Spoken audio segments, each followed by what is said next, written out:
Hey, what's up you guys? Welcome to my channel. If you're new and if you're not, how you doing? My name is filcofilms and today we're going to be looking at another Haunted Italy episode. Now last time we talked about the island of Poveglia, which you guys can see up in the card above, and a lot of you asked me in the comments to talk about another haunted place in Italy.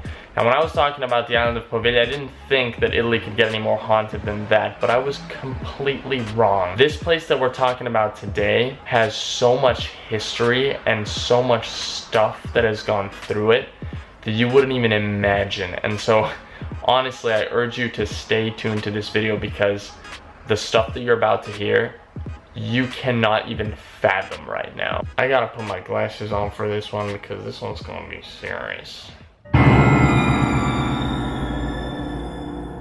Today we're going to be talking about a place known as the Mombello Mental Asylum. Now the Mombello Mental Asylum used to be located in the province of Milan in a place called Limbiate. It was built on location of Villa Pusterla-Arconati Crivelli, and yes, I know that's a lot of names, but I'll tell you why in a second. This place used to be a beautiful villa situated in the middle of Italian countryside with fantastic Italian-style gardens, fountains, everything you can imagine. And it is believed that it was built in the year 700, around that time, by the Pusterla family. That is up until recently, where an architect went back and studied the architecture and kind of the rooms a little bit, and found it to be very similar to some of the buildings that were owned by the Crivelli family, which was one of the most important noble families in Italy. And then in the 1500s, the Arconati family purchased it. So that's where it gets its three names from.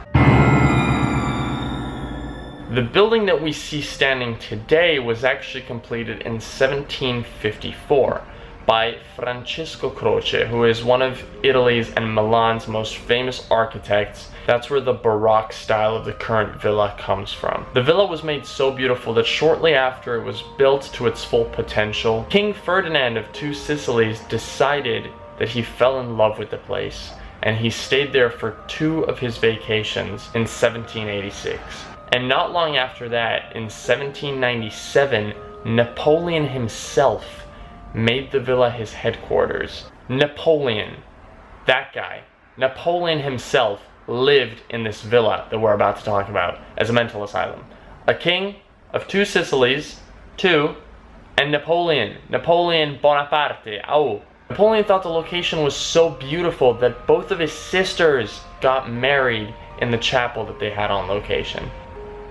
I mean, if I'm a mental patient and you're telling me that I'm gonna go live there, sign me up. In 1863, the villa was then sold to the comune of Milan to replace the local mental asylum because it was getting overcrowded and too packed. Now, the mental asylum got overcrowded really quickly. It reached its maximum capacity of over 3,000 patients in 1925. Now, I don't know if you're picturing this, but a villa that used to be inhabited by a single family at a time, okay, granted it was noble families, but like, it's a villa, had over 3,000 mental patients staying in it at once. And it gets creepier. One of the many patients was actually forcefully admitted into the villa. And this is no one other than Benito Mussolini's son himself. At the time, his son was actually serving in the Navy, but because he was showing a lot of respect and love for his father and what his father did, he was sent home and admitted to a mental institution, this mental institution, where he underwent electroshock therapy and other horrible torturous treatments, and in 1942 he literally died because he starved himself to death. In fact, back on the topic of electroshock therapy, if you think that's creepy, it gets creepier. As Mussolini's son was actually being forcefully admitted into the mental asylum, electroshock therapy was being invented, and it isn't by chance that it was being invented exactly at Mombello Mental Asylum. This is not a joke. In 1938, Ugo Certelli and Lucio Bini were two psychiatrists that worked at Mombello Mental Asylum. And for the first time in history, electroshock therapy was tested on a human patient. That's right, guys. That shit you see in movies all the time, it was invented right there in the place that I'm talking about. fuck. And this went on for nearly 50 years, when in 1978, the Italian government passed a law called Legge Basaglia, which forced all mental institutions in the country to shut down. The actual Mombello Asylum stayed open for about 20 more years until 1999, where it was finally officially shut down.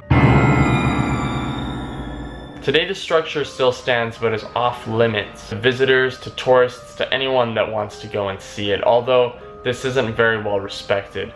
There's a lot of homeless people that live inside of it, and when you go in, the whole building is falling apart, rooms are half burnt down, needles everywhere. It's just not a pretty sight, which is a shame because the history that it holds is so ridiculously vast. I hope you guys enjoyed this video and you learned something new talking about the Mombello Mental Asylum. If you have an idea for another haunted place for me to talk about in my next video, I'm trying to make this a series, so leave it down in the comments below.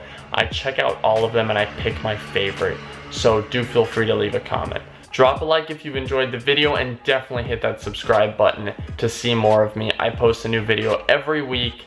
Don't have a specific date because I'm not that organized, but I do post a video every week. My name is filcofilms. I hope you enjoyed. Ciao.